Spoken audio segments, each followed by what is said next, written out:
Ouais. Mes collègues me font rire. Pourquoi? Parce qu'avec cette trêve-là qui arrive, on voit que la liste de la sélection brésilienne est sortie. Aussi celle de la sélection d'Argentine. Il y a un forfait depuis plusieurs années. C'est très rare que Lionel Messi soit forfait pour une trêve. Donc cette trêve-là, nous n'aurons pas le plaisir de regarder jouer Léo Messi, vu qu'il est touché aux adducteurs. Donc Lionel Scaloni va faire avec la génération montante. Ça change beaucoup de choses. On va voir ce que ça va donner avec cette nouvelle équipe, je dirais, parce que beaucoup de jeunes sont appelés. Beaucoup de jeunes sont appelés en sélection nationale. Celui qui joue à City, Diablito. Et il y a aussi d'autres joueurs comme celui qui évolue à Com, l'ancien joueur du Real de Madrid. Il est appelé aussi, je crois qu'il va jouer en numéro 10 parce qu'il le fait très bien. Donc attendons voir ce que ça va donner. Est-ce que cette sélection argentine va nous charmer? Comment ça va être sans Messi? Pour vous dire, moi-même, ça ne me dérange pas.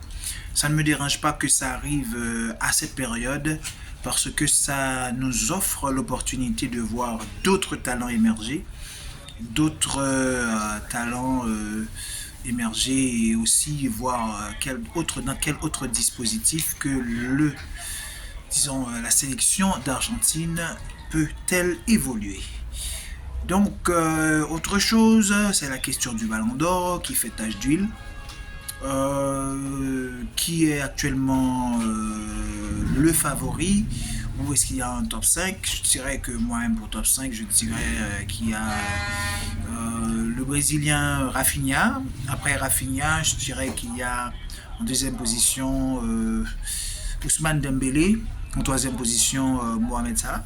Vous voyez, dans ma précédente vidéo, je vous avais dit que Mohamed Salah était, à mon avis, en tête de liste pour gagner ce Ballon d'Or, ce prestigieux titre, récompense, cette prestigieuse récompense individuelle. Le fait qu'il a été éliminé en Ligue des Champions, qu'il est déjà éliminé en Ligue des Champions, que aussi il a perdu le FA Cup, la finale. Ça lui enlève beaucoup de points pour son couronnement, son éventuel couronnement. Donc actuellement, je crois que le top 5 est comme ça. Rafinha en premier, après Ousmane Dembélé, je dirais Lamine Yamal, après Lamine Yamal, je dirais Rodrigo, après Rodrigo, c'est Mbappé, en cinquième position, Mbappé.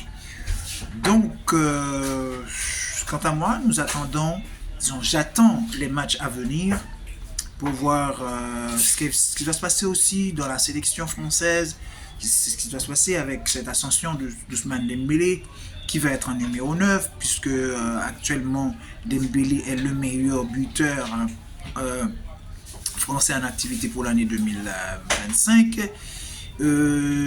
Attendons voir ce qui va être à la pointe de l'attaque de la sélection française, parce que Dembélé, lui, il est meilleur que Mbappé. On va voir si Deschamps aura le courage de mettre sur le banc Mbappé ou est-ce qu'il jouera en 4-4-2 pour faciliter à Mbappé ainsi que Dembélé de jouer ensemble. Donc c'est plein de choses à attendre, plein de choses à voir, les gars. Pour moi, j'ai hâte de voir ce que ça va donner. Je vous dis à bientôt pour une prochaine vidéo.